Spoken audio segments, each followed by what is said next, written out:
जब भी कोई व्यक्ति बुद्ध जी के संघ में शामिल होता था तो सबसे पहले उस भिक्षु को शांत रहना सिखाया जाता था। आजकल हमारे चारों तरफ शोर ही शोर रहता है, जिससे तनाव का होना तो लाजमी है। लेकिन अगर आप प्रतिदिन कुछ देर का मौन रखते हैं तो इससे आपका दिमाग शांत रहता है और आपका गुस्सा भी नियंत्रित रहता है।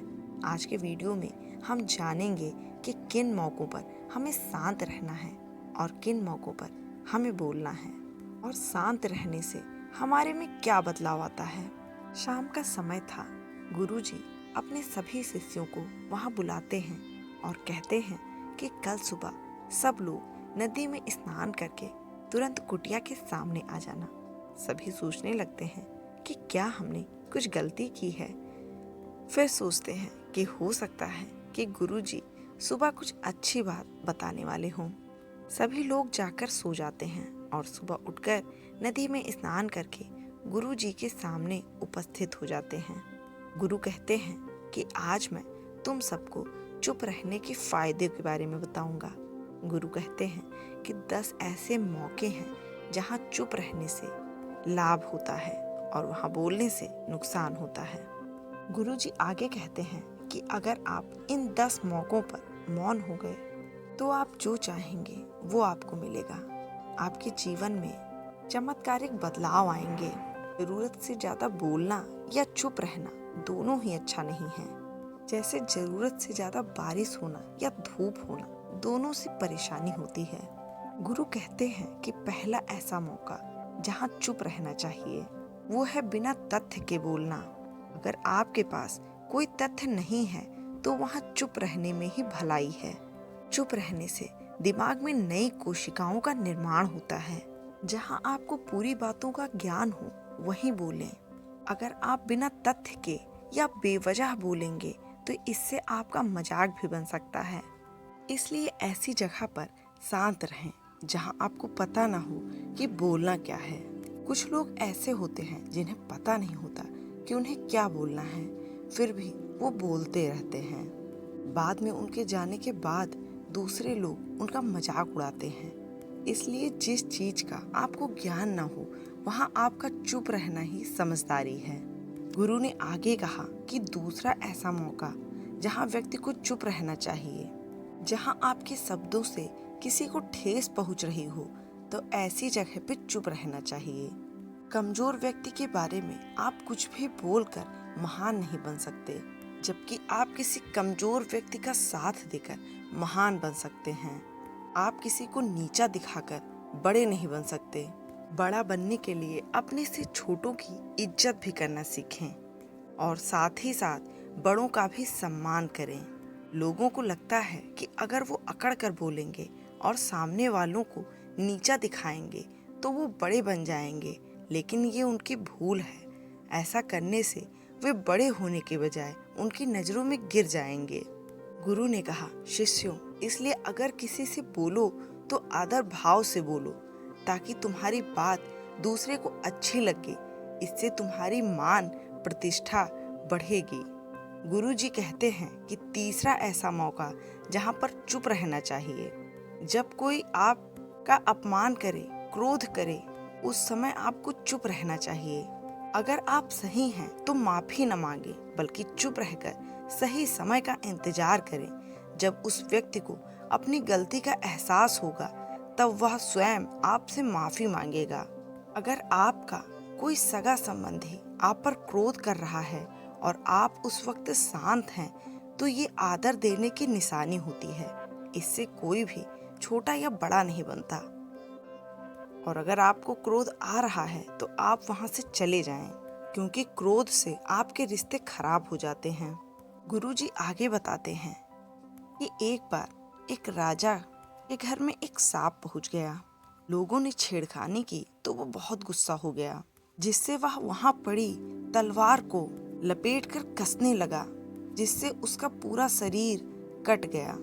ठीक उसी प्रकार हमारा गुस्सा भी हमारे शरीर को तलवार की तरह काटता रहता है और आपका गुस्सा ध्यान करने से खत्म होता है। यदि आप प्रतिदिन ध्यान की मुद्रा में बैठेंगे तो आपका गुस्सा आपके नियंत्रण में रहेगा।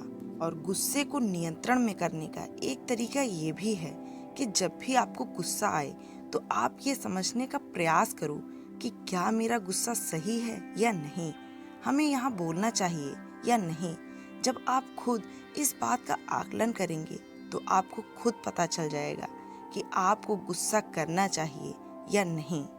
गुरु आगे कहते हैं कि चौथा ऐसा मौका जहां इंसान को बहुत समझदारी से काम लेना चाहिए और चुप रहना चाहिए। जहां पर उस मुद्दे से आपका कोई संबंध न हो तो वहां आपका चुप रहना चाहिए। कभी भी किसी की व्यक्तिगत जिंदगी में दखल न दें जब तक वह व्यक्ति खुद आपको न बुलाए। गुरु अब पांचवा ऐसा मौका बताते हैं जहां व्यक्ति को चुप रहना चाहिए। आपके शब्दों से किसी मित्र को नुकसान न हो। अगर आपके शब्द सामने वालों के परिवार, संबंधियों या मित्रों की छवि खराब कर रहे हैं तो वहां चुप रहें। किसी के परिवार, मित्रों के बारे में बुरा बोलने से आप स्वयं ही बुरे बनेंगे। जो चीज आसानी से खत्म की जा सकती है उसे अपने शब्दों से बड़ा न करें। बिना चिल्लाए बात करने का प्रयास करें। अगर आप ऐसा नहीं कर सकते तो आपके चुप रहने में ही भलाई है। अपनी आवाज में मीठापन लाएं।